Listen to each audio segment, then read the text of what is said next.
গল্পটি সুন্দর, প্রথমে না বুঝলেও আস্তে আস্তে বুঝতে পারবে। মধ্যরাতে ঘুম থেকে উঠিয়ে অষ্টাদশী তেল গায়ে লাল বেনারসি মুড়িয়ে দেওয়া হয়।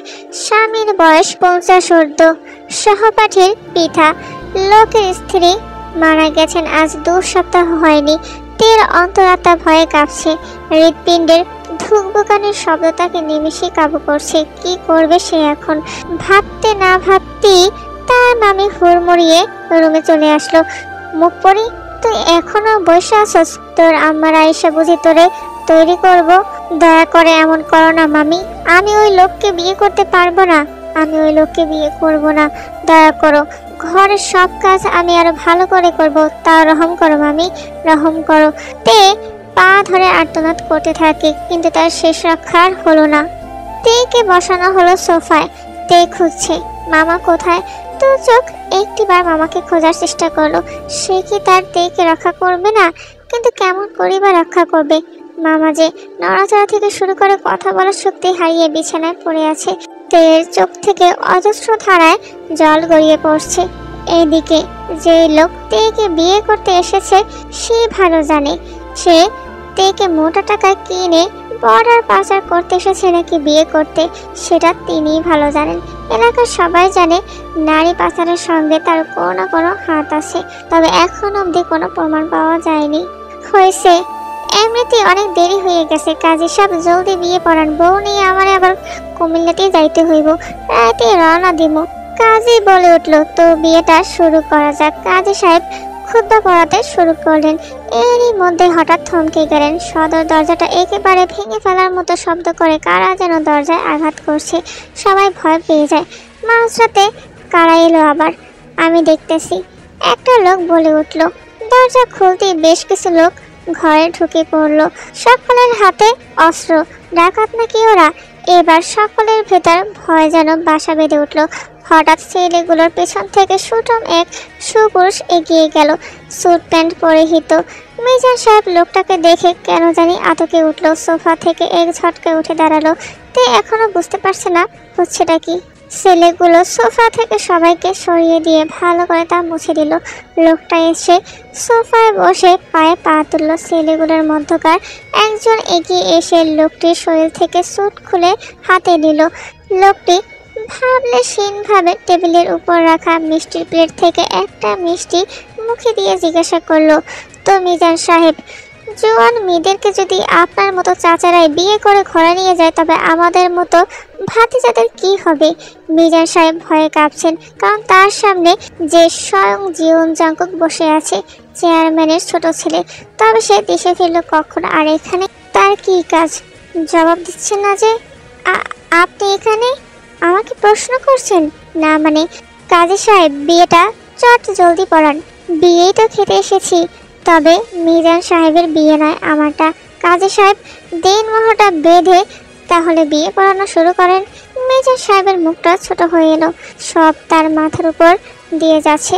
বাড়ির বাকিদের অবস্থাও একই, তবে কারো সাহস হচ্ছে না লোকটার বিরুদ্ধে হুঙ্কার তুলতে। জাঙ্কুক সোফায় গা এলিয়ে বসে ভয়ার্ত তের দিকে তাকিয়ে বাঁকা হাসলো।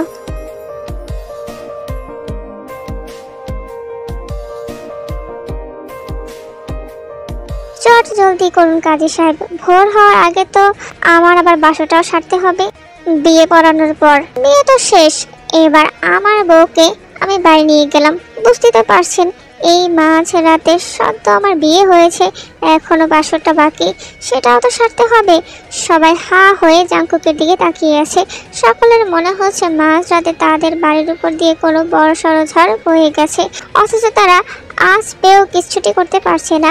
আর তে তো মোমের মতো তৈরি পুতুলের মতো নির্বাক হয়ে পড়ে আছে। সে না পারছে সহ্য করতে, না পারছে চিৎকার করে বলতে যে আমিও মানুষ, আমারও দুঃখ আছে, আমারও যন্ত্রণা হয়। তে হুট করে মামার কথা মনে পড়ে। মানুষটা একদিন তাকে বাঁচাতে গিয়ে গাড়ি অ্যাক্সিডেন্ট করে, টাকার জন্য ভালো চিকিৎসা করানো সম্ভব হয়নি।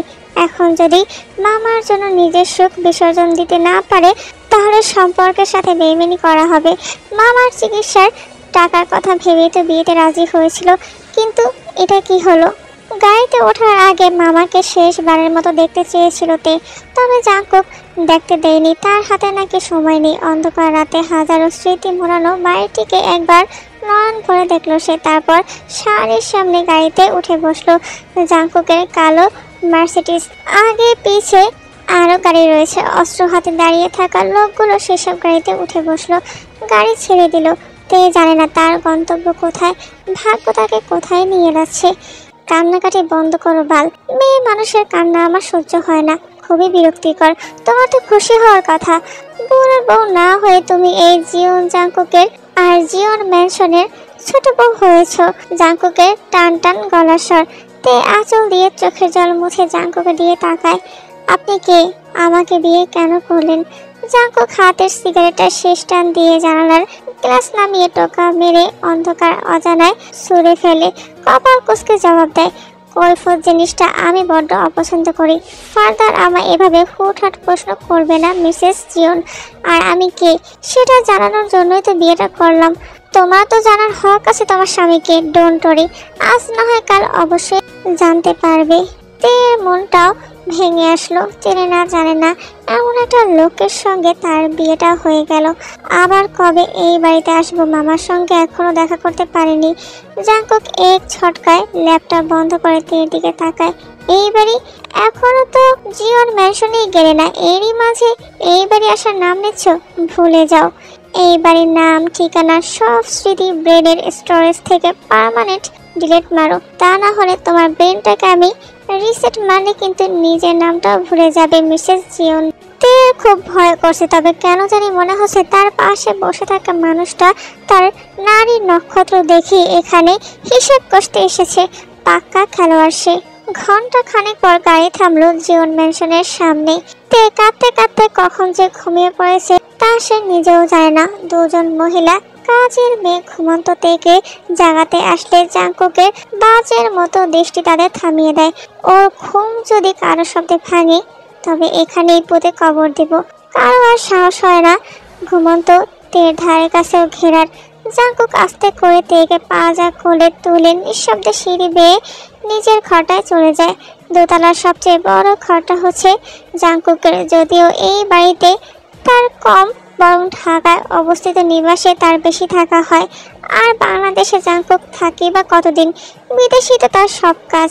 জাঙ্কুক তেকে বিছানা শুয়ে দিয়ে দরজার সিটকানি লাগিয়ে গলার নেকটাইটি খানিকটা ঢিলে করে ডিভানে পা সরিয়ে বসলো।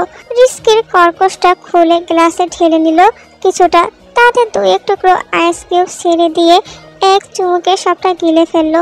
জাঙ্কুক তেকে একটা পানির বোতল দিয়েছিল, যেটা অবশ্য স্লিপিং ড্রাগস মিশ্রিত ছিল সেই পানিতে। ক্লান্ত সরেছিল বলে ড্রাগস তেকে ভালো করে জব্দ করেছে। জাঙ্কুকের চোখ তের ধবধবে ফর্সা পেটের দিকে যায়। শাড়িটা সরে যাওয়াতে পেট দেখা যাচ্ছে। জাঙ্কুক সিগারেট জ্বালিয়ে তের দিকে এগিয়ে যায়। বাম হাতে তার রিস্কির বোতল। তে তখনও ঘুমে বিভোর। জাঙ্কুক কিছুক্ষণ চেয়ে থেকে দেখলো তেকে। নিষ্পাপ একটা চেহারা। অভাগীদের সাহসী হওয়া ভালো না, আর বেশি দয়ালু হওয়া তো মোটেও ভালো না। তোমরা সুন্দরীরা আসলেই একটু বেশি বোকা। নিজের কবর নিজে খুঁড়তে বেশ পটু। জাঙ্কুক ঝুঁকে পড়ে তের উপর।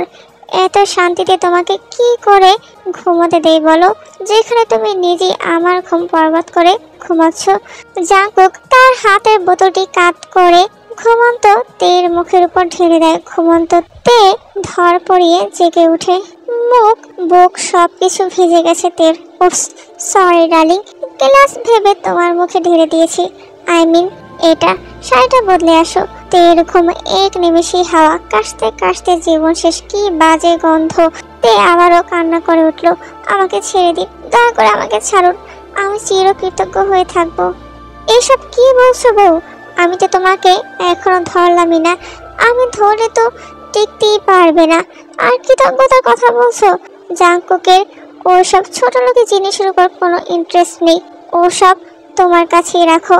I don't need all this, I just want you. Jungkook নেকটাইটা খুলে শার্টের বোতামে হাত দেয়। তের দিকে যতটা ঝুঁকা যায় ঠিক ততটা ঝুঁকে। তে ভয়ে কাঁপছে। কে বাঁচাবে তাকে? এই লোককে শরীর ছোঁয়ার অধিকার কিছুতে দিতে পারবে না তে। দয়া করুন প্লিজ। ওহ, ওই একটা দিস না, আমি কোথায় জানি না। দয়া my foot, I just hate this. প্রিয়তমা কাম হিয়ার। জাঙ্কুক গা থেকে শার্ট খুলে তে শাড়ির উপর হাত বাড়াতে গেলেই তে ছিটকে দূরে সরে যায়। জাঙ্কুক বেপরোয়া হাসলো। এই বউ, আমি তোমার সঙ্গে ছোটদের নয় বড়দের ছোঁয়াছুঁয়ি খেলা খেলতে এসেছি। কাম। আচ্ছা তোমার বয়স কত? না মানে আমার ভার ছেড়ে দিলে আমার লোড সামলাতে পারবে তো? তে একটু পেছিয়ে জবাব দিল। 18। একটু বেশি ছোট হয়ে গেলে না? হাঁটা তো কম কেন তোমার? ছোটবেলায় বুঝি চেটে চেটে হরলিক্স খাওনি? হাসতে হাসতে জাঙ্কুকের হাত কখন যে তে শরীর অব্দি চলে গিয়েছে তাতে বুঝতেও পারেনি। সামনে যে মানুষটা আছে সে তার স্বামী, তার স্ত্রীর প্রতি একটা হক আছে, তাতে ভালো করে জানে। এখানে চিৎকার চেঁচামেচি করাও যাবে না, নিষেধাজ্ঞা করলেও অভিশাপ জুটবে কপালে। তে চোখ মুখ খিচে থাপটি মেরে বিছানার চাদর খামচে ধরে। জাঙ্কুক তের কাপা ঠোঁটের স্পর্শে নিজেকে সঁপে দিতে এগিয়ে আসে, তবে ঠোঁটে ঠোঁট রাখার আগ মুহূর্তে ফোনের শব্দে তার মেজাজ বিগড়ে যায়। কপাল কুঁচকে সে বেড সাইড টেবিলের উপর থেকে হাত বাড়িয়ে ফোনটা নিয়ে রিসিভ করে। মুহূর্তে তার মেজাজ তুঙ্গে উঠে যায়, গায়ে শার্ট জড়িয়ে চটজলদি সে উঠে পড়ে। তে বুঝতে পারছে না হঠাৎ কি হলো, তবে খারাপ কিছু যে হয়েছে তা সে হাড়ে হাড়ে উপলব্ধি করছে। যদিও খুশি খুশি লাগছে, কারণ জাঙ্কুক তার থেকে দূরে সরে গেছে, তার হাত থেকে নিস্তার পাওয়া গেছে। এত খুশি হওয়ার প্রয়োজন নেই। আমি ছাড় দিয়েছি এর মানে ছেড়ে দেয়নি। সময় হলে আরো নির্মম ভাবে তোমায় ধরবো, তখন তুমি ঝরে পড়বে যেমনি ঝরে ভোরের শিউলি। আন্ডারস্ট্যান্ড? জাঙ্কুক রুম থেকে বেরোনোর আগে থেকে আরেকবার হুঁশিয়ার করে, যেমন ভাবে রেখে যাচ্ছি তেমন ভাবেই যেন এসে পাই। আই রিপিট, যেমন ভাবে রেখে যাচ্ছি তেমন ভাবেই যেন এসে পাই। হাতে আমার সময় নেই, এসে তো আমাকে বাসাটাও সারতে হবে, তাই না? আসার সময় তোমার জন্য পেন কিলার নিয়ে আসবো। বুঝতেই তো পারছো আমার 30 বছরের কামনা এক রাতে সহ্য করা তোমার পক্ষে অত সহজ হবে না। কিন্তু চিন্তার কিছুই নেই, আমি আবার মানুষকে অভ্যস্ত করে তুলতে পারদর্শী। জানোই তো মানুষ আবার অভ্যাসের দাস, অভ্যস্ত হলে সব সহ্য করতে পারে। 10টার দিকে বাড়ি ফিরল। জাঙ্কুক রুমে ঢুকে দেখলো থেকে যেমন ভাবে সে রুমে রেখে গিয়েছিল তেমন ভাবেই বসে আছে সে, গায়ে সেই শাড়িটাই, পিছনে গুটি মেরে বসে আছে। জাঙ্কুকের ঘরটা বাকিদের থেকে অন্যরকম ভাবে সাজানো, তার যেসব জিনিস পছন্দ তা দিয়েই নিমজ্জিত। বিছানার উপর একটা শাড়ি পরে আছে। জাঙ্কুক সেদিকে একবার তাকিয়ে থেকে প্রশ্ন করলো, শাড়িটা দেওয়া হয়েছিল, তাহলে পরনি কেন? আপনি না বলেছিলেন যেভাবে রেখে যাব সেভাবেই যেন এসে পাই, তাই নিজেকে বদলাইনি। দেখুন একদম একইভাবে আছি। ডার্লিং, তুমি কথা বলতে জানো? আমি নিচে যেতে চেয়েছিলাম, যেতে দেওয়া হয়নি আমাকে। কেন জানতে পারি? তের গলায় অভিমান। আরে এমন কড়া কড়া প্রশ্ন করছে কেন? তুমি না নতুন বউ, লজ্জা পাও একটু? পাও না? লজ্জা পেতে বুঝি লজ্জা লাগে? এতক্ষণ পর তোমার স্বামীটা বাড়ি এলো, তোমার তো লজ্জায় রংধনু হওয়ার কথা ছিল, কিন্তু তুমি তো সোনা একটা জংলি বিড়াল। লজ্জা কি ছোটবেলায় দুধের সঙ্গে গুলিয়ে খেয়ে ফেলেছিলে নাকি? জাঙ্কুক আলমারি খুলে নীল রঙের একটা শার্ট, একটা সাদা প্যান্ট বের করে বিছানার উপর রাখলো। হঠাৎ তের চোখ যায় জাঙ্কুকের ডান হাতের বৃদ্ধাঙ্গুলির দিকে, সেখানে ব্যান্ডেজ করা। তে উঠে জাঙ্কুকের সামনে গিয়ে দাঁড়ায়। হাতে ব্যথা কি করে পেলেন? যাওয়ার সময় তো আপনার হাত ঠিক ছিল, কাটা ছিল না। এগুলো ছোট লোকি ব্যথা, এসব ব্যথা আমার বালও নাড়াতে পারে না। আমার আবার বড় সব আঘাত নিয়ে খেলার অভ্যাস। টান টান কণ্ঠস্বর জাঙ্কুকের। দুনিয়ার সব জিনিসকে দেখছি আপনার ছোট লোকই মনে হয়, তো আমার মতো ছোট লোককে বউ করেছেন কেন? ভালোবাসার জন্য নাকি অন্য উদ্দেশ্য? জাঙ্কুক খানিকটা অবাক হয় তের কথায়, কথার ধরনে। কয়েক ঘন্টায় এত পরিবর্তন, মেজাজ খারাপ হচ্ছে তার। সে নিজেকে নিয়ন্ত্রণ করে শান্ত থাকার চেষ্টা করে। কি বললে? ভালোবাসার জন্য? তোমাদের মতো মেয়েদের ভোগ করা যায়, ভালোবাসা নয়। চলো একসঙ্গে ফরজ গোসলটা আদায় করে আসি বউ। ওমা, ভুলে গিয়েছিলাম, আমি তো এখনো শুদ্ধতম পবিত্র পুরুষ। তুমি চাইলে এখনই এই পবিত্রতা বিসর্জন দিতে পারি। তে ভাবলেশহীনভাবে জবাব দিল, আমার নামাজে হয়তো কোনো ঘাটতি ছিল, তা না হলে কি আপনার মতো অসভ্য পুরুষ জুটত? ধ্যাত, আমার মুডের একেবারে আম্মা আব্বা করে দিয়েছো। এখন কিছু বললাম না, তবে পরে শুধু বলবোই না, বরং অনেক কিছুই দেখাবো। জাঙ্কুক বাঁকা হেসে তারপর গুনগুন করতে করতে ওয়াশরুমে চলে গেল। কিছুক্ষণ পর তে আর জাঙ্কুক যার যার মতো গোসল সেরে রেডি হয়ে নিচে নামছিল। তে কেবল জাঙ্কুকের সঙ্গে নিচে পা দিতেই যাবে সিঁড়িতে, তখনই জাঙ্কুক থমকে একবার থেকে উপর নিচ ভালো করে পরখ করে বলল, ভেজা চুল খোপা করেছো? বোঝাও তো যাচ্ছে না তুমি যে গোসল করেছো। মানুষ তো পরে আমার পুরুষত্ব নিয়ে গালমন্দ করবে, যদিও আসল কাজটা এখনো করা বাকি, তবুও ভাব তো আর ছাড়া যাবে না, অলওয়েজ ভাব নিয়ে থাকতে হবে, তা না হলে নিজেকে ছোট লোক মনে হয়। তের চোখ মুখে রাগের ঝলক স্পষ্ট, এমন ঠোঁটকাটা পুরুষ সে বাপের জন্মও দেখেনি। এ তো ভাঙা রেডিওর মতো যেখানে সেখানে শুরু হয়ে যায়। জাঙ্কুক ফুট করে তের হাতে হাত রেখে বলল, এই যে হাতে হাত রাখলাম, মনে রেখো মৃত্যুর আগ অব্দি এই হাত ছাড়ছি না, তবে আমার নয়, তোমার মৃত্যুর কথা বলছি। জাঙ্কুক হেসে তের হাতটা আরো শক্ত করে চেপে ধরলো, সিঁড়ি বেয়ে নিচে নামার জন্য পা বাড়ালো। তের চোখে মুখে অস্পষ্ট একটা ভয়, তবে সে প্রকাশ করতে পারছে না, কিংবা প্রকাশ করার মতো সাহস হচ্ছে না, তা খোদাই ভালো জানেন। জাঙ্কুক বাড়ির সদস্যের সঙ্গে তের পরিচয় করে দেয়। এই বাড়ির আসল কথা হচ্ছে মিন ইয়ংগি, অর্থাৎ জিয়ং জাঙ্কুকের বাবা। জাঙ্কুকের মা জেহব তের মতোই একটা পুত্রবধূ চেয়েছিল, আর সেটা পেয়েও গেল সে। বাড়ির পুরুষেরা খাবার টেবিলে বসেছে, পুরুষ বলতে আপাতত মিন ইয়ংগি আর জাঙ্কুক উপস্থিত। খাবার টেবিলে খাবারে ভরপুর, গরম গরম ঘি ভাজা পরোটা করা হয়েছে, জাঙ্কুকের খুব পছন্দ। তে কাঁচামাচু হয়ে জাঙ্কুকের পাশে দাঁড়িয়ে আছে। সে কাজ করতে চেয়েছিল, তবে সবার এক কথা, নতুন বউ যেন কাজ না করে। বাড়িতে কাজের মানুষের অভাব আছে নাকি? তুমি দাঁড়িয়ে আছো কেন? বসো, তোমার স্বামীর পাশে বসেই খাবে তুমি। জাঙ্কুক তেকে তার পাশে বসতে ইশারা করলো। বাড়ির সবাই তাতে একটু চোখ মুখ কেমন করে তাকালো। পরক্ষণে সবাই স্বাভাবিক হয়ে যায়, যার যার কাজে মন দিল। তে অস্বস্তিতে পড়ে যায়। বাড়িতে এতগুলো মহিলা মানুষ আছে, তাদেরকে রেখে সে কি করে বেহায়ের মতো খাবার খেতে বসে পড়বে? তাছাড়া একটা সার্ভেন্ট এসে বলে গিয়েছিল তেকে, পুরুষেরা খাওয়ার পরই নারীরা খাবার খায়। বসো। গলা ভারী করে জাঙ্কুক বলল, এই যেন শান্তভাবে হুমকি দেওয়া। আরে আম্মাজান, বসো বসো, জাঙ্কুকের পাশেই বসো। এই কে কই আসো? আমার বৌমারে খাবার দে। ঘরের লক্ষ্মী যেন অসন্তুষ্ট না হয়। বিনয়ী কণ্ঠে তের বুকে ফাটলো ধরল। তাকে কেউ এভাবে আম্মাজান বলে কখনো ডাকেনি। বাবারা বুঝি মেয়ের এতটাই আপন হয়, এভাবেই তারা আদরের রাজকন্যার সঙ্গে বুঝি কথা বলে। পুরোটা খাবার শেষ করলো না জাঙ্কুক, ফোন আসার সঙ্গে সঙ্গে ভাতে পানি দিয়ে চলে গেল। তবে যাওয়ার আগে কড়া করে বলল, ব্যথার ঔষধ এটা, বলেছিলাম না আসার সময় এটা নিয়ে আসবো। তোমার শরীরে ক্ষত চিহ্নর অভাব নেই, যন্ত্রণা হয় তাই না? এটা খেয়ে নিও, ব্যথা সেরে যাবে। তে আরো একবার অবাক হলো, মানুষটার মধ্যে কি এমন আছে তাকে নিয়ে এত কৌতূহল কেন জাগছে? এই মনে হয় লোকটা লজ্জা শরম নেই, আবার এই মনে হয় লোকটা একটা নরপিশাচ। তবে এখন মনে হচ্ছে লোকটার ভিতরে কিছু তো একটা আছে। তের খাবার শেষ হওয়ার পর জেহাব তের সাথে বেশ গল্প করলো এবং জিজ্ঞাসাও করলো যে কিভাবে বিয়েটা হলো। তাও মধ্যরাতে ভোরবেলা উঠে দেখে তার ছোট ছেলে বিয়ে করে নিয়ে এসেছে। তে চুপ করে রইল। জেহাবও আর জোর করলো না। সে ভাবলো হয়তো জাঙ্কুক নিষেধ করেছে তেকে বলতে। জাঙ্কুক রুমে এসে শার্ট খুলে এসি বাড়িয়ে দিল। ইদানিং যে গরম পড়েছে, জাঙ্কুকের ঘরে অনেকগুলো ইংরেজি ম্যাগাজিন ছিল। তে সেখান থেকে একটা ম্যাগাজিন নিয়ে চোখ বোলাচ্ছে। খিদে পেয়েছে তার, তবে এমন লোকের সঙ্গে তার বিয়ে হয়েছে যে কিনা তাকে অনাহারে রাখিয়ে মারতে চায়।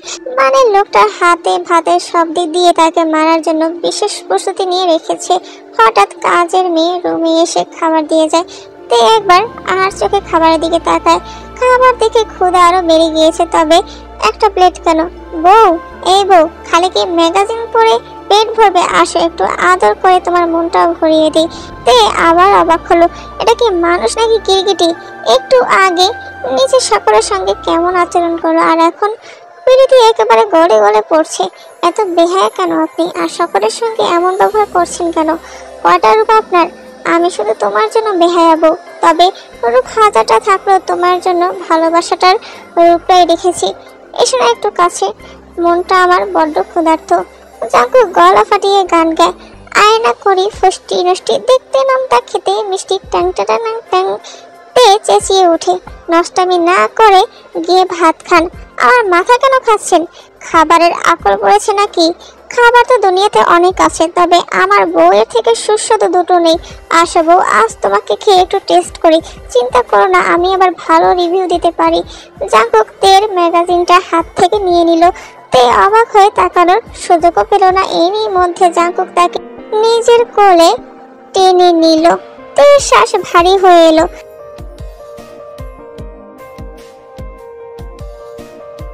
সে কিছু বলতে যাবে, ঠিক তখনই জাঙ্কুক তার ঘাড়ে হাত রেখে মাথার নিচের দিকে টেনে নিল। সময় যেন এক মুহূর্তের জন্য থমকে গিয়েছে। জাঙ্কুক তের ঠোঁটে নিজের ঠোঁট ডুবিয়ে দিল, গভীর একটা চুমু এঁকে দিল। তে শিউরে উঠল, হাত দুটো দিয়ে জাঙ্কুকের বুকে ধাক্কা দেওয়ার চেষ্টা করলো, কিন্তু জাঙ্কুকের শক্ত অলিঙ্গন হতে নিজেকে ছাড়িয়ে নেওয়া অসম্ভব হয়ে উঠল। তের হৃদ স্পন্দন বেগ পায়, শ্বাস বন্ধ হয়ে আসছে, বুকের ভেতর ঝড় বইছে। কয়েক মুহূর্ত পর জাঙ্কুক ধীরে ধীরে তেকে ছেড়ে দিল। তে হাঁপিয়ে উঠছে, বড় বড় নিঃশ্বাস ফেলছে, তার চোখে মুখে বিস্ময় আর ভ্রান্তি। জাঙ্কুক ঠোঁটের কোণে এক চিলতি হাসি নিয়ে তের করে মাথা রেখে শুয়ে পড়ল। তের দিকে চোখ মেরে জিজ্ঞাসা করলো, কেমন লাগলো বউ? তের আগে কটমট করছে। জাঙ্কুককে ধাক্কা মেরে নিজের কোল থেকে সরিয়ে দাঁতে দাঁত পিষে সেই জবাব দিল, ইলাচের মতো লেগেছে। বুঝতে পেরেছেন মিস্টার জীবন? জাঙ্কুক অসভ্য লোক কোথাকার। ধর্ষণ মামলা দিয়ে যদি আপনাকে হাজতে না পাঠাই, তবে আমার নামও কিমতেও নয়। আমার নামে মামলা ঠুকে কি লাভ? ও আমাকে কারাবন্দি করে প্রিয় প্রেমিকের কাছে যাওয়ার ফোন দিয়ে এটেছে বুঝি? সে যাই হোক, 30 বছর ধরে সুখে থাকতে থাকতে জীবনটা কেমন যেন বোরিং হয়ে গিয়েছিল, তাই বিনোদনের জন্য একটা বিয়ে করলাম আর কি। কিন্তু আমাকেই কেন বেছে নিলেন? দুনিয়ায় কি সুন্দরী মেয়ের অভাব নাকি?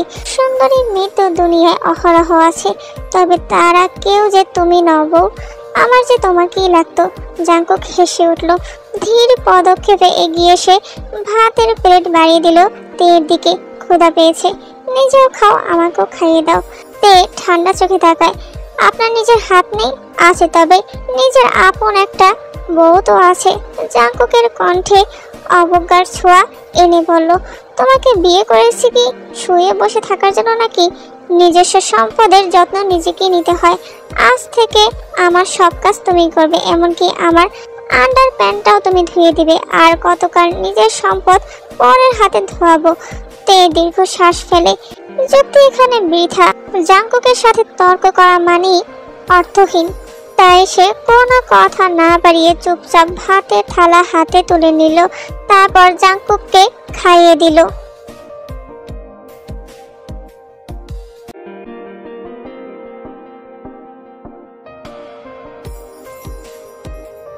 কাউকে খুন করে এসেছেন নাকি? শুনেছি মানুষ খুন করা খাটনের কাজ, আর খাটনের কাজ করলে ক্ষুধা একটু বেশি লাগে। জাঙ্কুকের হিসকে উঠে যায়। তে পানির গ্লাস এগিয়ে দিয়ে বলে, আমি বাড়ি যাব, নিয়ে যাবেন? বাড়ির কথা মনে পড়ছে, আর এখনো কিন্তু আপনার থেকে আমার অনেক কিছু জানার বাকি। আমাকে বিয়ে করলেন কেন? আর যথাযথ উত্তর কিন্তু আমি এখনো পাইনি। আমি আর খাবো না। জাঙ্কুক উঠে ওয়াইন কুলার থেকে একটা রিস্কির বোতল বের করে নিমেষে কড় করে গটগট করে পান করলো। আমাকে বিয়ে করেছেন কেন? জবাব দিন বলছি। জাঙ্কুকের মুহূর্তেই মাথা গরম হয়।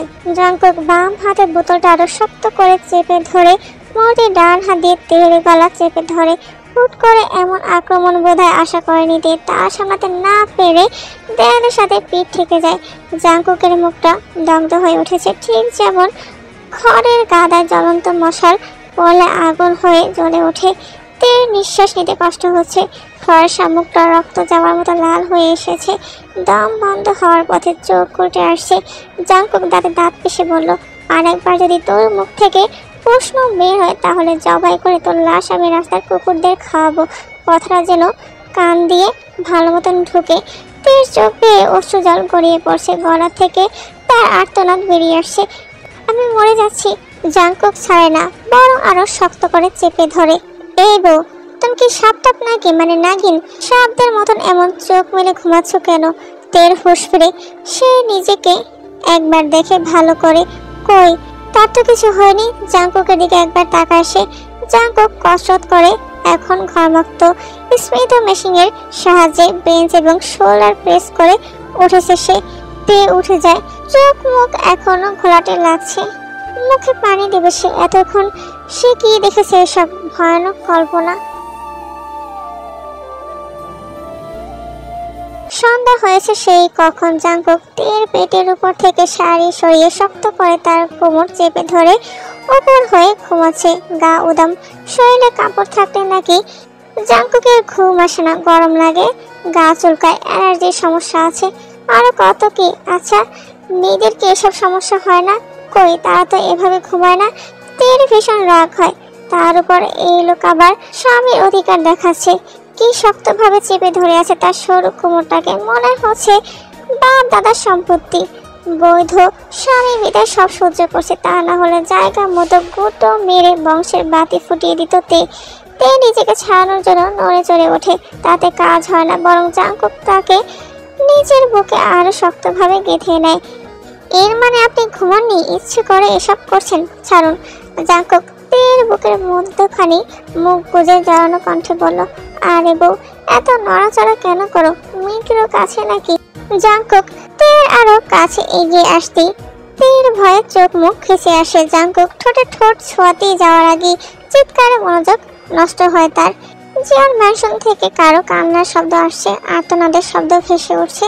তে ছটফট করে উঠে, সরুন বলছে, আমাকে যেতে দিন।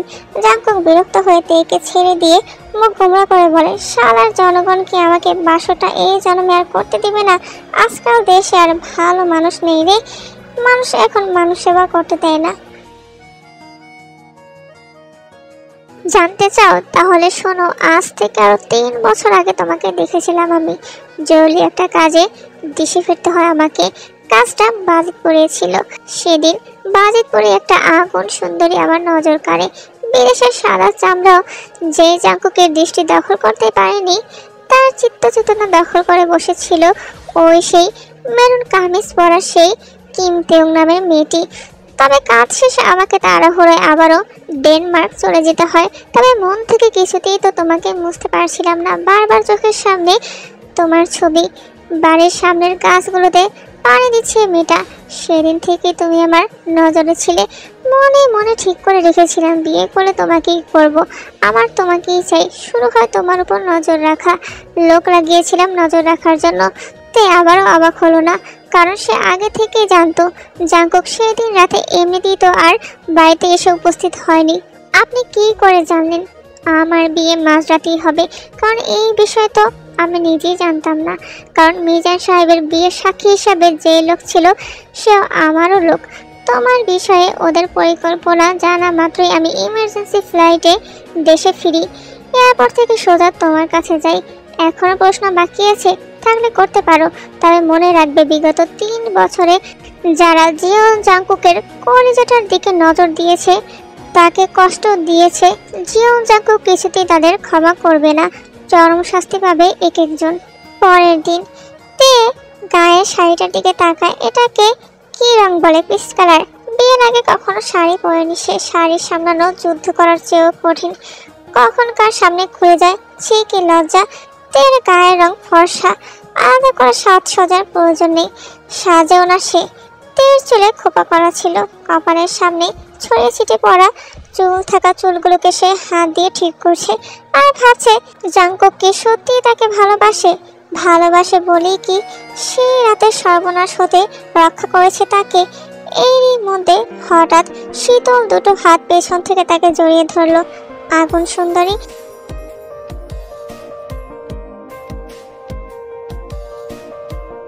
জাঙ্কুক পেছন থেকে কি একটা যেন তের গলায় পরিয়ে দেয়। তে আয়নার দিকে তাকায়। একটা নেকলেস, চিকন একটা নেকলেসের ছোট্ট একটা হার্ট আকৃতির লকেট।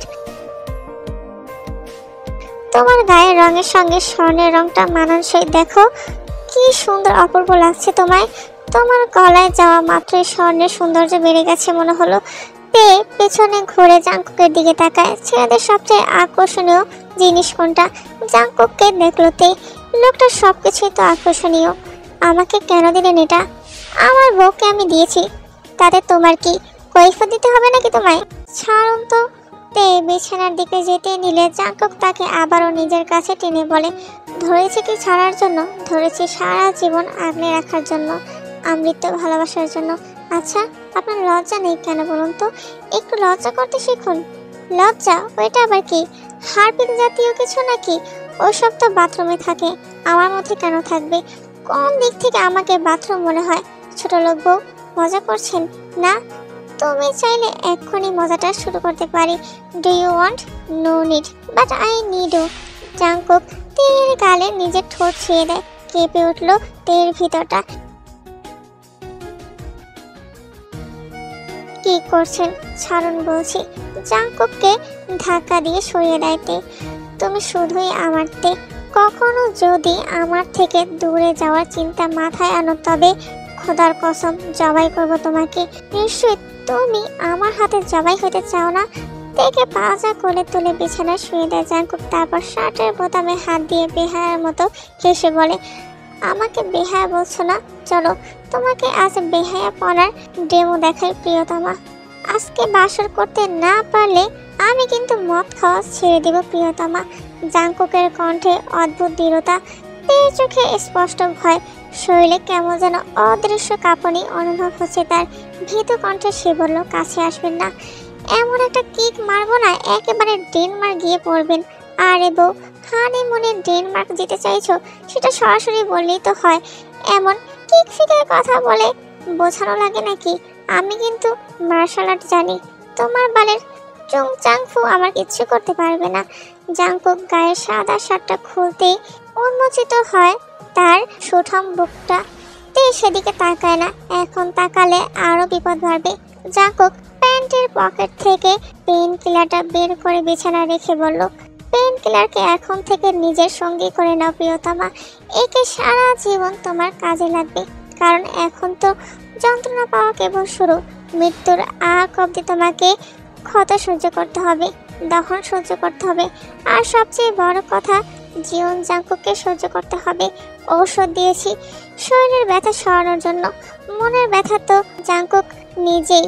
ঔষধে কেবল শরীরের ক্ষত দূর করা যায়, তবে মনের ব্যথা নয়।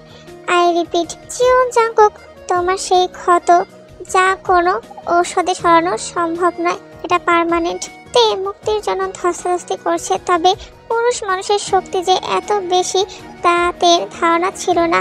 জাংকুকের এক হাতে সে একেবারে বন্দী। কি সুন্দরভাবে এক হাত ব্যবহার করে তার দুই হাতকে নিজের আয়ত্তে রেখেছে লোকটা।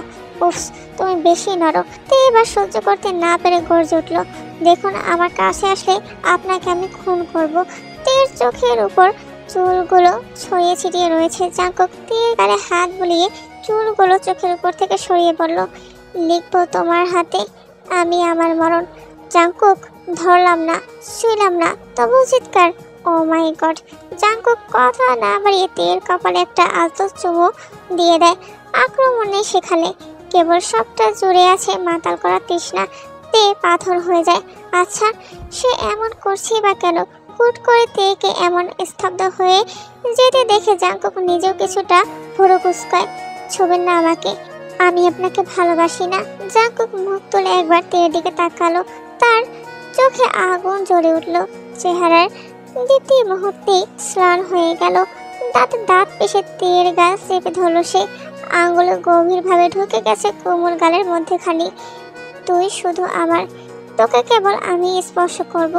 তোর মুখ দিয়ে কেবল জীবন জাংকুকের নামই বের হবে, বলে দিচ্ছি। জাংকুকের সবটুকু রাগ আর হিংস্রতা নিয়ে বের হয়ে গেল তের মাঝে।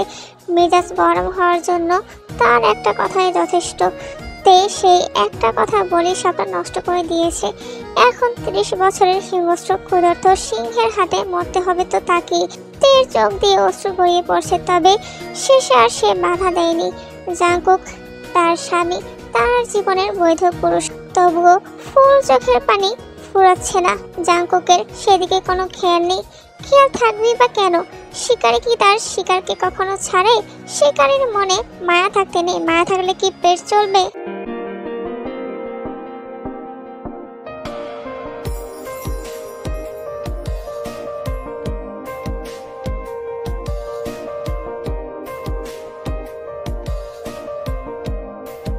রাত 2টা পেরিয়ে গেছে। জাংকুক নিজের খায়েশ মিটিয়ে আরামসে ঘুমোচ্ছে। একবার তেকে জিজ্ঞাসা অবধি করেনি শরীরে কি খুব যন্ত্রণা হচ্ছে? কি নির্দয়, আবার দাবি করে সে নাকি ভালোবাসে। ভালোবাসা শব্দটাকে তে ইদানিং সবচেয়ে সস্তা বলে মনে হয়। যে যখন খুশি যাকে ভালোবাসি বলছে, কিন্তু তারা কি আদৌ জানে ভালোবাসার ডেফিনিশন কি? ভালোবাসা কি শুধুই দাবি নাকি দায়িত্ব? তের চোখে এক ফোঁটা ঘুম নেই, শরীরে অসহ্য ব্যথা, যেন প্রতিটি পেশির মধ্যে কেউ শুকনো ছুরি দিয়ে চালিয়েছে। ঘরটা পুরো ঢেকে আছে অন্ধকারে, মাঝে মাঝে বাজ পড়ছে তীব্র আলোর ঝলকানিতে। কিছু মুহূর্তের জন্য চারপাশ দৃশ্যমান হচ্ছে, তারপর আবার সেই দমবন্ধ অন্ধকার। অন্ধকার সহ্য করতে পারে না তে। অন্ধকারে মনে হয় কেউ তাকে শ্বাসরোধ করে হত্যা করার চেষ্টা করছে, অথচ আজকে রাতটায় সে বন্দি ঠিক এই ভয়ের মাঝখানে। সে শুনেছে মৃত্যু যন্ত্রণা অসহনীয়, কিন্তু দুনিয়ায় যন্ত্রণায় যে এতটা অমানবিক হয়, তবে মৃত্যুর সময় কি ঘটে? মানুষ কিভাবে সেই যন্ত্রণা সহ্য করে? নাকি মৃত্যুর আগে শরীরের সমস্ত অনুভূতি স্তব্ধ হয়ে যায়? তে ধীরে ধীরে উঠে বসলো। অন্ধকারে কিছু স্পষ্ট নয়, কেবল জানালার উপরে বয়ে যাওয়া অশুভ এক পরিবেশ। চোখে ভাসছে তীর, ঝমঝম বৃষ্টি পড়ছে। ওয়াশরুমে যাওয়া দরকার, কিন্তু একা একা অন্ধকারে কি করে যাবে সে? সুবিশাল একটি রুম। ঘুমন্ত জাঙ্কুকের দিকে তে একবার চাইলো। কি শান্তির ঘুম ঘুমাচ্ছে সে। তের কি তাকে ডেকে তোলে সাহায্য চাওয়া উচিত? না না, নিজেকে লোকটার সামনে এতটা অসহায় বানালে চলবে না। তে বেড সাইড টেবিল থেকে জাঙ্কুকের ফোনটা হাতে তুলে নেয়। ব্যথা জর্জরিত শরীর নিয়ে তে উঠে গেল ওয়াশরুমে। ওয়াশরুম থেকে বের হওয়ার পর কোনো মতে জাঙ্কুকের পাশে গিয়ে শুয়ে পড়ে। শেষ রাতের দিকে তে ঘুমিয়ে আছে, নিষ্পাপ একটা মুখ। জাঙ্কুকের চোখ তীর গলার দিকে গেল। ইসরে, লালচে দাগ বসে গেছে। মেয়েটার সঙ্গে এতটা পাষাণ হওয়া মোটেও ঠিক হয়নি। খুব যন্ত্রণা হচ্ছে হয়তো। তবে জাঙ্কুকের কি যেন হয়েছিল রাতে? জাঙ্কুক তীর ব্যথার জায়গায় ঠোঁট ছোঁয়ালো। তে অস্থিরভাবে নড়ল, কিন্তু জেগে উঠল না। জাঙ্কুক একটু থমকে গেল, তারপর ধীর পায়ে ওয়াশরুমের দিকে এগোলো। দরজার হাতলে হাত রাখতেই একটা দ্বিধা জেগে উঠল তার ভিতর। মুহূর্তের জন্য থমকালো, তারপর আবার ফিরে এলো বিছানায়। তের পাশে বসে গভীর দৃষ্টিতে তাকিয়ে থাকলো তের শান্ত মুখের দিকে। অস্পষ্ট সুরে জাঙ্কুক বলে উঠল, শুনেছি ব্যথার উপর ব্যথা দিলে নাকি ব্যথা সারে। আমি তোমার সেই সকল ব্যথা হতে জন্মাতে চাই। তুমি না হয় ব্যথার উপর আরো খানিকটা ব্যথা দিয়ে দেহের সঙ্গে আমার মনের ব্যথাটাও মুছে দিও প্রিয়তমা। তীর ঘুম হালকা ভেঙে এলো। ধীরে ধীরে চোখ মেলে তাকায় সে। ব্যথার ভারে শরীরে অবশ লাগছে। সে কিছুক্ষণ জাঙ্কুকের মুখের দিকে তাকিয়ে আছে, দৃষ্টি অনুভূতিহীন, নির্বিকার। জাঙ্কুকের নিজেকে অপরাধী মনে হচ্ছে। শরীর কেমন লাগছে এখন? তে অনর কণ্ঠে উত্তর দিল, যেমন রেখেছেন তেমনই। জাঙ্কুকের চোখে একটু কুঞ্চন ফুটে উঠল। তেরামি করো কেন? তেরামি সহ্য করছেন কেন? মেরে ফেলুন না। তুমি মরলে আমিও মরে যাব। বেঁচে থেকে কি পেয়েছেন? তোমায়। তে হৃদয় স্পন্দন এক লম্হায় যেন থেমে গেল। সে ফিসফিস করে বলল, আপনি আমাকে ভালোবাসেন? মনকে জিজ্ঞাসা করো, ভালোবাসার প্রমাণ আছে? দিতে পারবেন? প্রমাণ তো তুমি নিজেই জান। তুমি তো আজ মিসেস জিওন। এটুকু কি যথেষ্ট নয়? তে নীরব হয়ে গেল। এই লোকের সঙ্গে যুক্তিতে পেরে ওঠা অসম্ভব। তে দুপুরের পর থেকে ঘরের এক কোণে নিস্তব্ধ হয়ে বসে আছে। সকাল থেকে বাড়ির পরিবেশ থমথমে। ভোরে বাড়ির পুরুষেরা ফিরে আসার পরে খুনের খবর জানতে পারে। তারপর কারোই চোখে ঘুম নেই, মনে অজানা শঙ্কা। দুপুরে বাড়ির পুরুষেরা একসঙ্গে খেয়েছে, জাঙ্কুক খেয়েছে, কিন্তু তেকে আজ সে নিজের সঙ্গে টেবিলে বসাতে পারেনি। তে ভাবলো, এই যে সে নিজের সব ছেড়ে নতুন জীবনে প্রবেশ করলো। কেউ কি একবারও জানতে চেয়েছে তার অতীত? তার পরিবার কেমন ছিল? কোথায় ছিল তার শৈশব? শ্বশুর শাশুড়ির তো অন্তত এই প্রশ্নগুলো করা উচিত ছিল। তাদের আদরের ছেলেকে তাকে তুলে এনে বিয়ে করেছে, সেটা তারা জানে তো? জাঙ্কুক যদি সেদিন তাকে না নিয়ে যেত, তাহলে আজ কি হতো? সেই বৃদ্ধ লোকটার হাতে কি তার জীবন সঁপে দিতে হতো? ভাবতে তের গা গলে উঠল। তে ধীরে ধীরে আলমারির দিকে এগোলো। আলমারির ঘর সহ ঘরের প্রতিটি চাবি জাঙ্কুক তার হাতে তুলে দিয়ে বলেছিল, নাও, আজ থেকে সব তোমার, এমনকি আমিও। লোকটা ঠোঁট কাটা, কিন্তু পিছনে কথা বলার অভ্যাস নেই। এমন ব্যক্তিত্ব তের পছন্দ। সেদিন যখন জাঙ্কুক তাকে তুলে নিয়ে যায়, তখন সে মিজান সাহেবের চেয়েও বেশি টাকা দিয়েছিল, কিন্তু একবার সে বলেনি আমি তেকে কিনে নিয়ে যাচ্ছি, বরং বলেছিল এতগুলো বছর আমার বউটাকে খাইয়েছেন পরিয়েছেন, সেসব তো চুকাতে হবে। মিসেস জিওন কারো কাছে দায়বদ্ধ থাকবে? তার স্বামী হিসেবে কি করে মেনে নেই বলুন তো? টাকাগুলো দিলাম যেন আমার বউটার উপর কোনো দায় না থাকে। কম মনে হলে চেয়ে নেবেন, আমার অনেক আছে, দিতে অসুবিধা নেই। অথচ তের বিয়ের পর থেকে সে জাঙ্কুকের সঙ্গে দূরত্ব বজায় রেখেছে। এত অভিমান পুষিয়ে রেখে লাভ কি?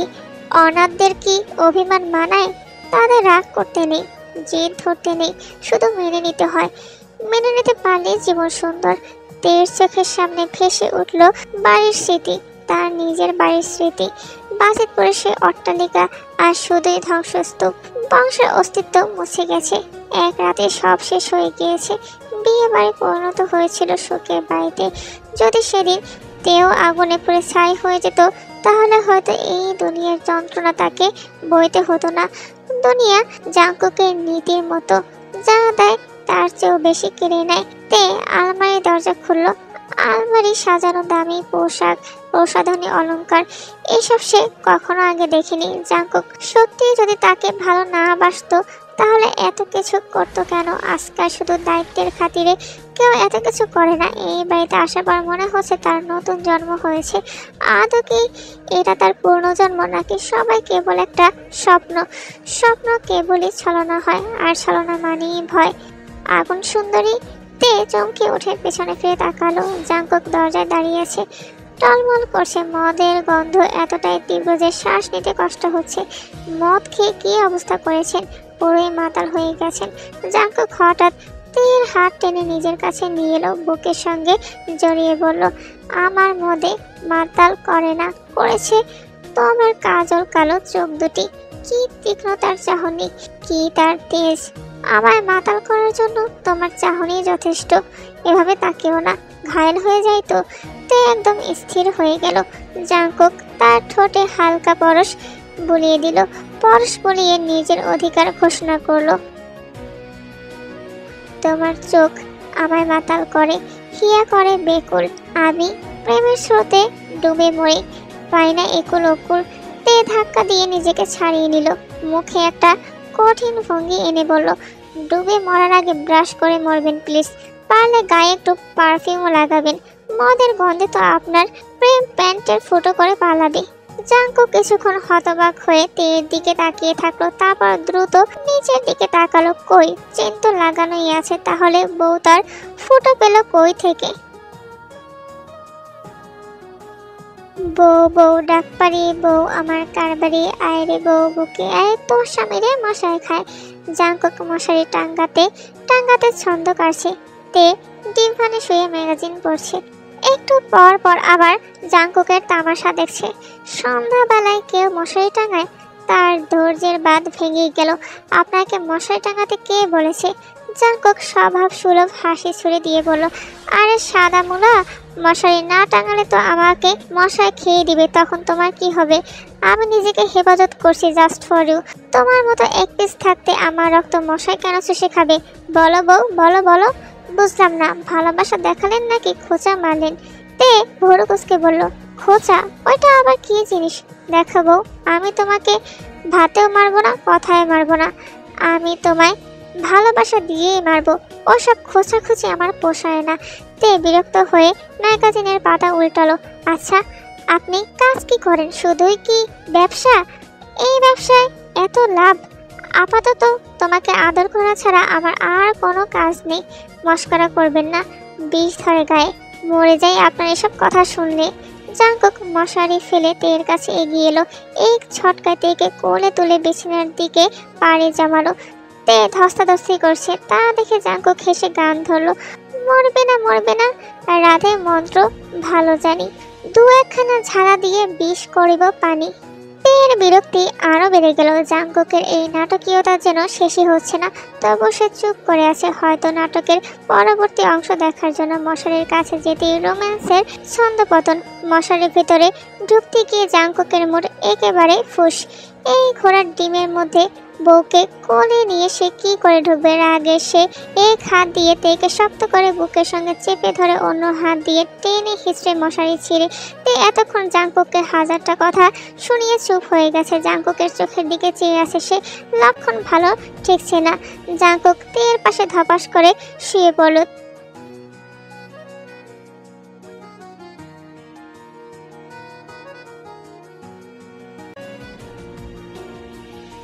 একটু আমার বুকে মাথা রাখো না, তুমি হিনা বুকটা কেমন ফাঁকা ফাঁকা লাগে। জাংকুক তের হাত দুটো আলতো করে নিজের আয়ত্তে নিয়ে হাতের উপর চুমু খায়। একটি নয় দুটো নয়, পরপর বেশ কয়েকটা। তে বাধা দেয় না, আবার বাধা দিতেও ইচ্ছে করছে, কিন্তু আশ্চর্যের বিষয় একটু আগেও যেই তে কেমন তেজি ছিল, সে এখন পাথরের মতো নির্বাক স্তব্ধ। জাংকুক তের ঠোঁটে নিজের ঠোঁট স্পর্শ করলো, চুম্বন আরো গম্ভীর হলো। জাংকুকের হাত থেকে গভীরভাবে স্পর্শ করার আগে দরজায় টোকা পড়লো। দরজার ওপাশ থেকে আওয়াজ আসলো জাংকুকের খালু এসেছে এবং জাংকুককে নিচে ডেকেছে কাজের জন্য।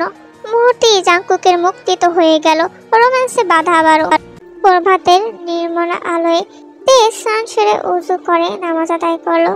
ভেজা কেশে গামছা পেঁচানো সাধারণত সে অলঙ্কারবিহীন থাকে, তবে বিয়ের পর হাতে গলায় নাকে এমনকি পায়ে নুপুর পড়ছে। গামছা খুলে কেশ ছাড়তে বিছানার পার্শ্বস্থ ড্রেসিং টেবিলের সামনে দাঁড়িয়ে। জাংকুক উপর হয়ে শুয়ে আছে, কোমর পর্যন্ত পাতলা কম্বলে আবৃত। তে জানালার কাছে গিয়ে গুনগুন করে একটা গান ধরলো। হুট করে পেছন থেকে কারো জড়িয়ে ধরা অনুভব করলো। চোখ বুজে নিঃশ্বাস নিল সে। মৃদু ঘ্রাণটা নাকে ভাসছে জাংকুকের। তে এখন অনুভব করে জাংকুক বোধহয় অনেক দূরে চলে গেল। এই গন্ধটার অজুহাতে তে তাকে খুঁজে বের করতে পারবে, কিন্তু কেনই বা খুঁজবে তে? স্বামী বলে, অভিভাবক বলে? হয়তো তাই। হিসাব করলে দেখা যাবে আপাতত জাংকুক ব্যতীত তার আর কেউ নেই। তার সবটা জুড়ে তো এখন জীবন জাংকুকই থাকার কথা। লোকটা কম তো ভালোবাসে না, আর কত। সেও তো স্বামী হিসেবে স্ত্রীর থেকে অধিকার পাওনা রাখে। কারো পাওনা কাঁধে নিয়ে বাঁচা এত মুশকিল কেন? জাংকুক তের ভেজা চুল সরিয়ে পিঠে ঠোঁট ছুঁয়ে দেয়। তের কেমন একটা অনুভব হয়। এই অনুভূতির নাম কি? স্বামীর স্পর্শে কি সমস্ত নারীর মনে এমন অবর্ণনীয় শিহরণ জাগে, যাকে ভালোবাসায় প্রকাশ করা যায় না? আমাকে কতটুকু ভালোবাসেন জাংকুক সাহেব? তের গভীরতা নিয়ে প্রশ্ন। জাংকুক তেকে নিজের দিকে ফিরিয়ে দু চোখের পাতায় ভালোবাসার অনন্ত পরশ ছুঁয়ে দিয়ে বলল, যতটুকু ভালোবাসলে তুমি হিসাব করতে পারবে না। ভালোবাসার অঙ্কে গরমিল করবে তার চেয়ে অধিক। তবে জান, ভালোবাসা যে পরিমাপ করা যায় না। পরিমাপ করে ভালোবাসে কিপ্টেরা। আমি তোমার মেয়েদের ভালোবাসিনি। আমার ভালোবাসার কোনো মাপ নেই, কোনো মাত্রা নেই। তোমার জন্য জমানো এই ভালোবাসা অসীম। তবে ধরুন, এত ভালোবাসার পরেও যদি আপনাকে আমি ভুলে যাই। জাংকুক থেকে শক্ত করে বুকের পাঁজরে জড়িয়ে নেয়। প্রিয়তমাকে জড়িয়ে ধরার মধ্যে এক অন্যরকম শান্তি নিহিত। তে নড়ে চড়ে না, মিশে যায় জাংকুকের বুকের গভীরে। কি হয়েছে আজ তার, সে নিজেও জানে না। যদি তোমার মনে ধরে আরো ব্যথা দিয়ে মরে, দোহাই লাগে ভুলে যাইও না। কেমন যেন অদ্ভুত ভেজা ভাব ছিল সেই কণ্ঠে।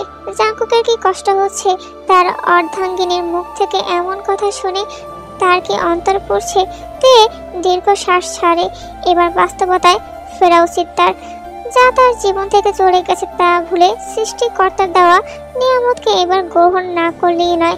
আপনি ফ্রেশ হয়ে আসুন, আমি নাস্তা বানাচ্ছি। নাস্তা তো ছোট লোকেরা খায়, আমার তোমাকে চাই। আপনার মতো ঠোঁট কাটার লোক আমি আমার বাপের জন্মে দেখিনি। তারপর তে একটু থেমে জাংকুককে বলে উঠল, আচ্ছা, আপনি তো আমার সম্পর্কে মোটামুটি সবই জানেন, তাই না? তাহলে আপনি নিশ্চয়ই আমার মামার অবস্থাও জানেন, যে তার চিকিৎসার প্রয়োজন। ডোন্ট ওয়ারি, তার চিকিৎসা আমি করিয়েছি। তিনি চট জলদি সুস্থ হয়ে উঠবেন। তারপর একেবারে লুঙ্গি তুলে জামাই শ্বশুর মিলে লুঙ্গি নাচ দিব। আরে ধ্যাত, ওই সিস্টা তো আমার আবার কোমর থেকে খুলে যায়। আচ্ছা থাক, দুজন মিলে না হয় চারটি পরেই একটা ডান্স দিলাম। তুমি একটা ভিডিও বানিয়ে দিও তো, রিলসে আপলোড দিব। শালার আমার আইডিটার পেছন লাল হয়ে গেছে। তাই একটা ঢোক গিলে প্রথমে ভেবেছিল জাংকুক ভালো হয়ে গিয়েছে, কিন্তু ভালো হবে আর এই জিয়ন জাংকুক তার মুখ থেকে সুস্থ কথা শোনা কেবল অসুস্থ মানুষই করতে পারে। জাংকুক রাতে বেরিয়েছিল জরুরি কাজে, ফিরেছে গভীর রাতে। ফিরে আসার পর থেকেই নিশ্চুপ ঘুমিয়ে আছে, ক্লান্ত শরীর আর নড়তে পারছে না। তে একবার চোখ বুলিয়ে নেয় জাংকুকের দিকে। এত ক্লান্ত কেন? বিজনেসে কি এতই পরিশ্রম? তে জাংকুকের পাশে গিয়ে বসলো। উপর হয়ে থাকা লোকটার পিঠের দিকে নজর পড়লো। পিঠে আঁচড়ের দাগ। এই নকশা কোন শিল্পী করেছে? তে বড্ড লজ্জা লাগে তের। জাংকুকের চুলগুলো অত্যন্ত সুন্দর। বেশিরভাগ ছেলেদের চুলে ঘামের সময় কাকের বিষটার মতো গন্ধ আসে। তের একটি অভ্যাস আছে, ছেলে হোক বা মেয়ে, কারোর সঙ্গে কথা বলার সময় হঠাৎ করে সে তাদের চুলের গন্ধ শুকে দেখে।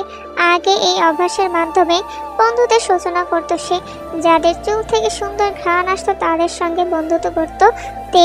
এই কারণে বেশিরভাগ ক্ষেত্রেই ছেলেদের সঙ্গে তার বন্ধুত্ব গড়ে ওঠেনি, কারণ ছেলেদের মাথায় এক ধরনের গন্ধ থাকে, ঘামের পচা আঠালো ভেজা গন্ধ, যা তের একেবারেই অপছন্দ। তে জাংকুকের চুলে হাত বুলিয়ে মুখ গুছতে এক অদ্ভুত পরিচিত ঘ্রাণ পেল।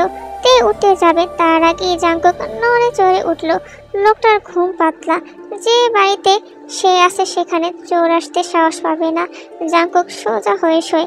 তের দিকে তন্দ্রা আসন্ন ভঙ্গিতে তাকিয়ে ভগ্নস্বরে বলে, বউ ক্লোজ আপ। জাংকুক তের চুলে হাত বুলিয়ে দেয়। উঠে তৈরি হন, নাস্তা খেতে হবে না? আগে একটু আদর দরকার প্রিয়তমা। ব্যায়াম না করলে শরীরের আর মোরা ভাব ভাঙবে না। শরীরে এনার্জি নেই, কাছে আসো একটু রিসার্চ হই। জাংকুক তের কোমর ধরে তাকে নিজের কাছে টানে। ঘাড়ে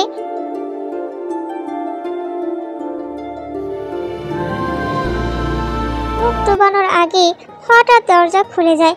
কেউ একজন চিৎকার করে ওঠে, আস্তাগফিরুল্লাহ। পোলা পানিটা এখন আর রাত দিন মানে না। জাংকুকের বড় ভাইয়ের বাচ্চা গাচ্চারা এসে গেছে। এখন কি আমার রুমের বাহিরে ডু নট ডিস্টার্ব লিখে রোম্যান্স করতে হবে নাকি? অন্যের ভালোবাসা দেখে মানুষের অ্যালার্জি হয়, কৃমিতে চুলকায়। আমার কাছে কিন্তু ঔষধ আছে, আমি আবার কৃমির ডাক্তার। জাংকুক আরো কিছু বলতে যাচ্ছিল, তবে তার আগে তার মুখ চেপে ধরলো। লোকটার মুখ তো নয় যেন একেবারে বন্দুকের নল, যখন তখন গুলি ছোড়ার স্বভাব। বাচ্চারা খেলতে খেলতে জাংকুকের ঘরে প্রবেশ করে, আবার খেলতে খেলতে দৌড়ে রুম থেকে চলে যায়। কিন্তু মধ্যে দিয়ে রোম্যান্স ডিস্টার্ব হয় তে কুকের। অবশ্য জাংকুকের কোনো কথাই বাচ্চাদের কানে যায়নি। বাতাসের দাপটে বারান্দার সাদা পর্দাটা বেপরোয়া নর্তকীর মতো ছটফট করছে, বারবার আঘাত করে যাচ্ছে লোহার রেলিংয়ে। গাছের পাতাগুলো একসঙ্গে ঝাঁকুনি খাচ্ছে। তে বারান্দায় দাঁড়িয়ে বাহিরে তাকা অনুভব করে সেই আগত বিসর্জনের ছন্দ, বৃষ্টির প্রথম ফোঁটার প্রতীক্ষা। গুমট আকাশ থেকে ভেজা গন্ধ ভেসে আসছে।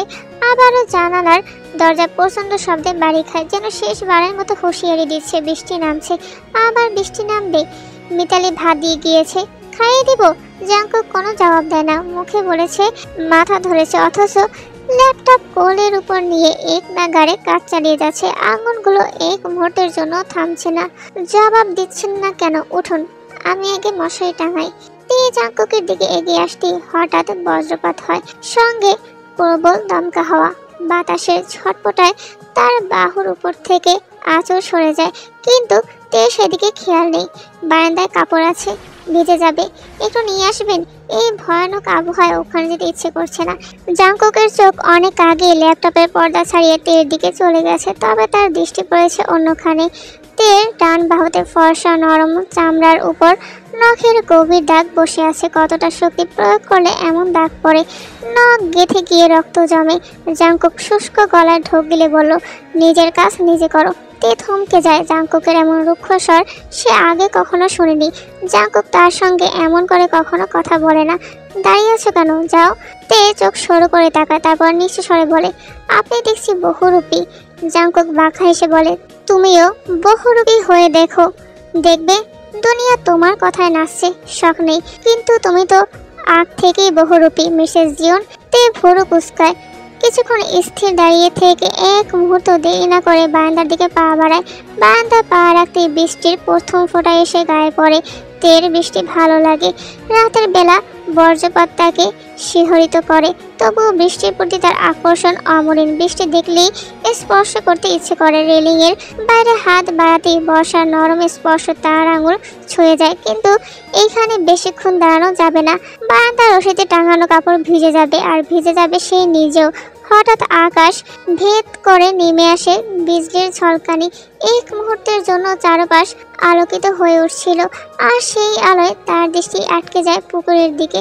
তে পিছনে সরে যায়, পিঠ ঠেকে গিয়ে প্রশস্ত বুকের সাথে। এত কিসের ভয়? তে কোনো কথা না বলে জাংকুককে জড়িয়ে ধরে, চোখ মুখ খিচে জাংকুককে আঁকড়ে ধরে।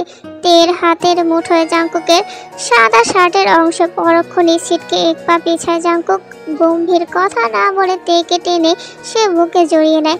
নেশালো গলায় গান ধরে, কাছে এলে যাও, দূরে সরে, কতদিন রাখবে আর একা করে, মনে টেনে নাও।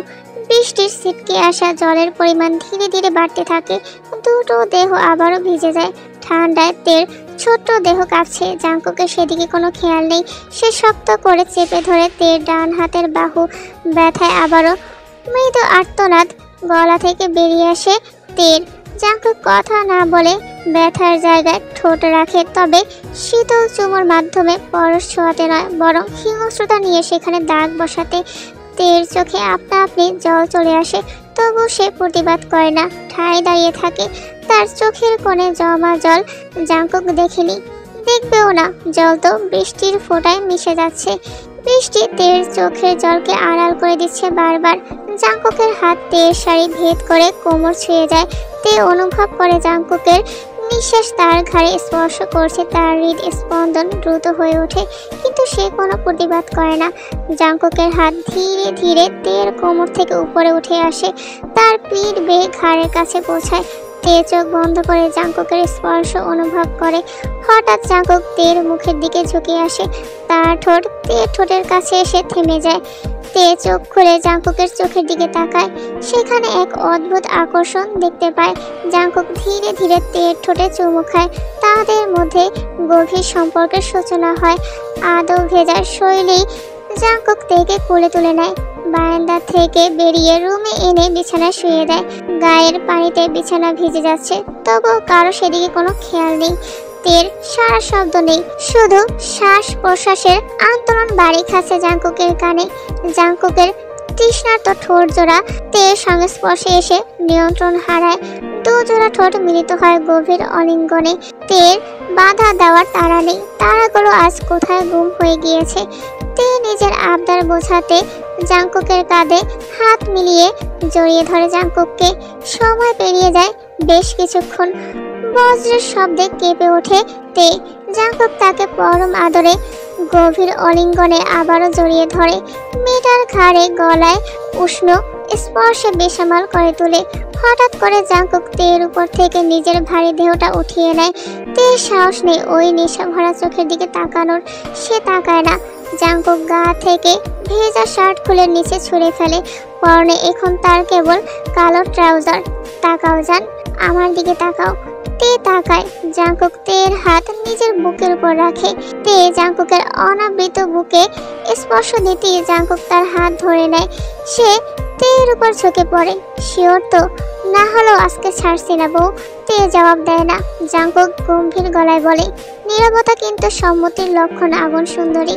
জাংকুক আর একবার তের বাহুর দিকে তাকায়, তারপর কানের কাছে এসে ফিসফিস করে বলে, তোমার এই নাম, এই শৈল, এই মন কেবলই আমার।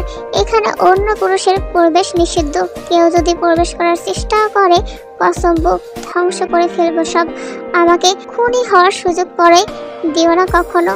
জাংকুক ক্রমশ অসংলগ্ন হয়ে উঠল। তে আবিষ্কার করলো অন্যরকম জাংকুককে। তেও আর নিজেকে ধরে রাখতে পারলো না। ঘন ঘন নিঃশ্বাসের সাথে জাংকুকের কানে ভেসে উঠল তের কণ্ঠস্বর, আমি আপনাকে ভালোবেসে ফেলেছি জাংকুক, ভীষণ ভালোবেসে ফেলেছি আপনাকে। জাংকুক মুস্কি হাসলো, প্রতি উত্তরে বলে উঠল, তবে আমার থেকে কম বউ। জাংকুক যে প্রতিটি স্পর্শে ভালোবাসার জানান দিতে উঠে পড়ে লেগেছে। গলায় ঘাড়ে এলোপাতারি চুমুগুলো কামড়ে রূপান্তরিত হচ্ছে, আর তের চোখ বেয়ে ফোঁটা ফোঁটা অশ্রু গড়িয়ে পড়ছে। যত্নে পরা শাড়িটা জাংকুক কোথায় ছুঁড়ে মেরেছে কে জানে। দুটি দেহের সন্ধিক্ষণে জাংকুকের বেপরোয়া ভাব বাড়তে থাকে ক্রমশভাবে।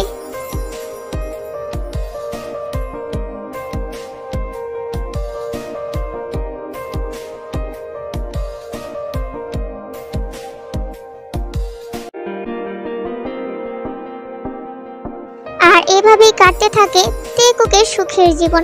কিছুদিন পর তে জানতে পারে জাংকুক বিজনেসের পাশাপাশি সে একজন মাফিয়া। অতঃপর সে অভিমান করে বসে জাংকুকের সাথে। জাংকুক ওয়াদা করে তের কাছে সে মাফিয়া জগৎ ছাড়তে না পারলেও খুন খারাপি থেকে নিজেকে বিরত রাখবে। সে কখনো নির্দোষকে শাস্তি দেয়নি আর না কখনো দেবে। অতঃপর তে যেমনটা চেয়েছিল একটি সুখী পরিবার, শান্তির সংসার, জাংকুকও চেষ্টা করছে ঠিক সেইভাবে নিজেকে গড়ে তোলার। আর এই গল্পের সমাপ্তি এখানেই।